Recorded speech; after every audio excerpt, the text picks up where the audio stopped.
Well, hello, and guess who's back? It is me, your Lawman. I've been away for a while, but I still been getting the questions coming in. Um, the question now is, what do I feel about what's going on in Minnesota and ICE and all of that and blase, blase. And I try not to be a political channel, but I have to really weigh in. You guys wanted me to weigh in on this, and I can't shy away from it. So what do the lawmen think about ICE and what's going on in Minnesota and the unaliving of people and all of that? Of course, now first, I don't like the unaliving of people. I don't like it.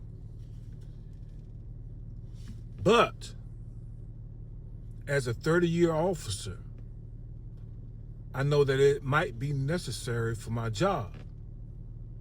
Now you have to ask yourself, what are the reasons that the Constitution give us a right to unalive somebody? And it's the same reason for the citizens. We're not governed under special laws where we could unalive somebody. We're governed under the same law as you. And you want to know what those laws are? Okay, those laws are to protect myself against great bodily harm, or possibly unaliving, or to prevent someone else from taking someone else's life or great bodily harm. Now those are the criteria, and it just don't govern officers. It governs even the average citizen. So now you ask yourself, what's going on in Minnesota? First of all, what's going on in Minnesota, you see a lot of interference with the ICE agents. It's like it's well planned and well thought out. There's a lot of interference. People are attacking them. So I'm going to tell you from straight jump, and I'm old school. I've always had them hands for you or whatever I need for you. If you interfere with what I was doing, especially in my younger days when I was most active, if I'm trying to arrest somebody and you jump in and you put your hands on me, it wasn't going to be pretty, buddy. It was not going to be pretty. Now, so I guess you can kind of see where I'm going. Now, the people in Minnesota, they see what's going on.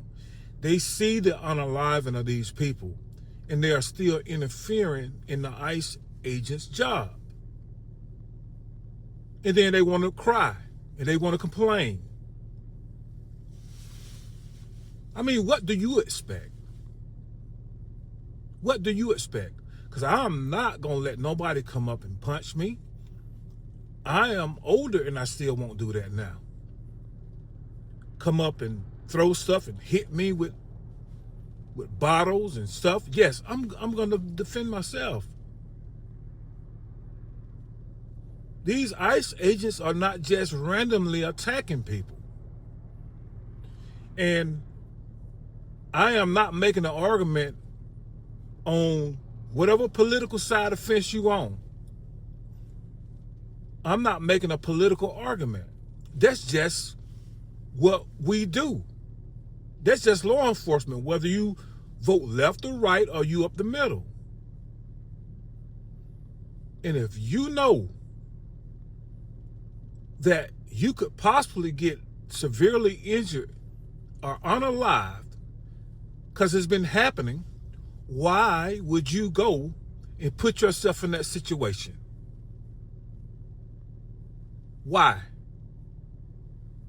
But a lot of people are calling it a peaceful demonstration, it is not peaceful.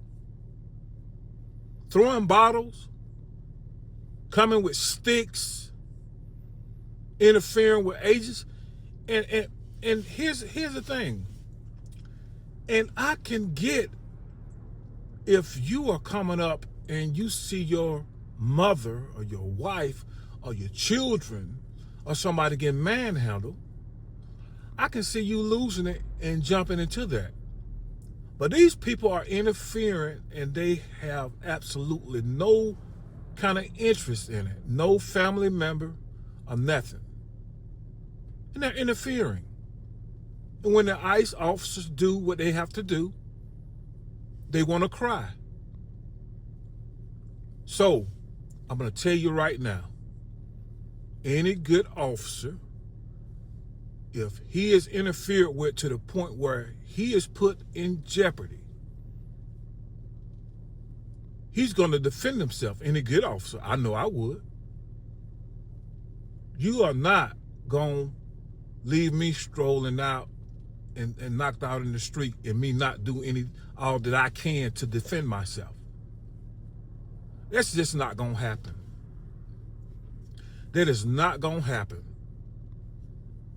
So, you can see where I'm going with this, right?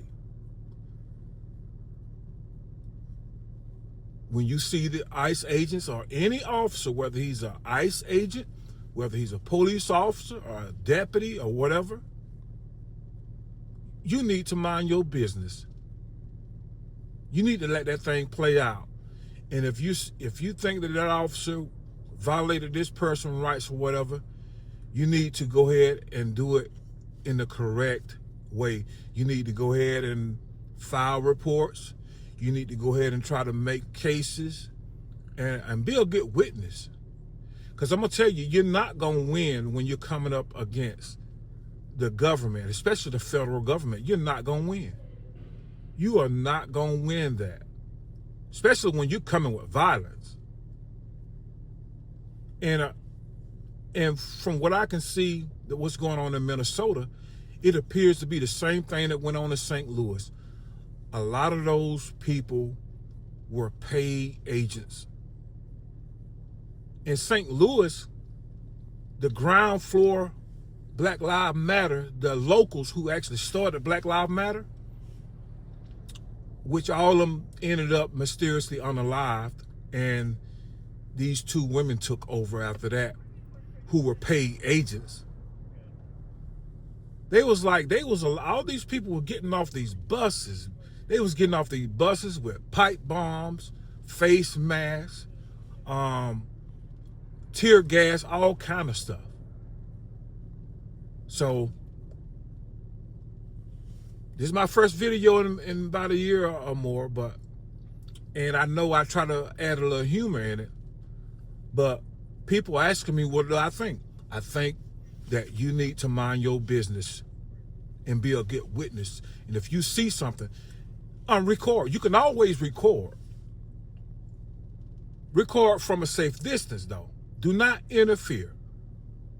You can't cry foul when you know what's possibly going to happen to you if you go there and put your hands on an officer.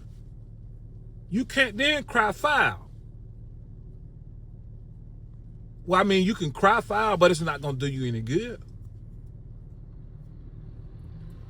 That's just like knowing that this grizzly bear is going to break you in half because you got his cub, but you're going to go grab his cub anyway. Come on, people. Now, I got to tell you this because I am your lawman and I love you. But at the end of the day, you got to mind your own business. Be a good witness. Record. It's not against the law to record.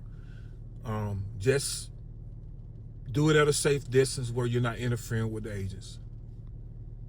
Okay, everybody's not going to like it. And like I said, this is not political. This is just common sense. All right, I'm out and I love you. Peace out.